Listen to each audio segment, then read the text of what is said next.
বাবা তুমি কাঁদো কেন, রাত্রের অন্ধকারে কেন কাঁদতেছো? কারণটা তো বুঝলাম না।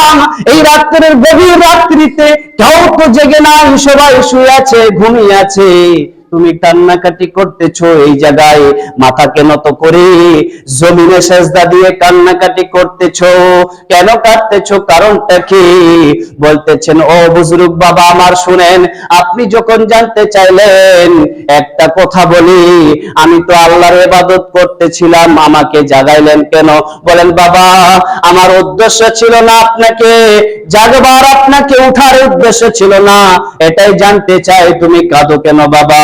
সেই সময় বলতেছেন কাঁদি এই জন্য কাঁদি, মাকে দেখলাম আজকে যখন মা আমার বাড়িতে রান্না করে এই চুলার ভিতরে যখন বড় বড় খড়ি দেয়, ওই চুলা জ্বলন হয় না, ওই চুলার দ্বারায় ভাত রান্না হয় না, ওই চুলার দ্বারায় সবজি রান্না হয় না।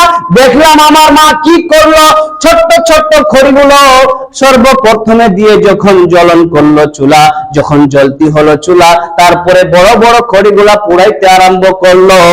এটা থেকে আমি সবক নিলাম, এটা থেকে আমি পড়ার শিক্ষা অর্জন করলাম, এটা থেকে আমি জ্ঞান অর্জন করলাম।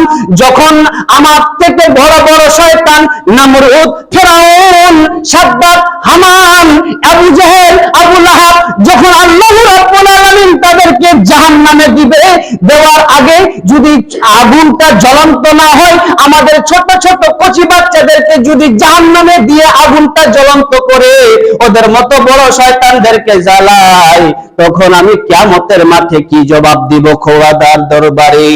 এই জন্য আজকে আমি টুকরে টুকরে কান্না করতেছি, এই জন্য আজকে আমি টুকরে টুকরে কান্না করতেছি। বলতে চাই এই নওজওয়ান, এখনো সময় আছে, রংবাজি বেশি দিন চলবে না, জওয়ানি বেশি দিন থাকবে না, টাকার অহংকার বেশি দিন চলবে না, আমি ধনী বেশি দিন চলবে না। এখনো অহংকার ছেড়ে তুমি আল্লাহর দরবারে এসে মাথাকে নত করে নিজের অন্তরটাকে পরিষ্কার করো, নচিত তোমার একদিন এমন হাল হবে দেখবে তোমার থেকে কুত্তাও দুনিয়ায় ভালো থাকবে।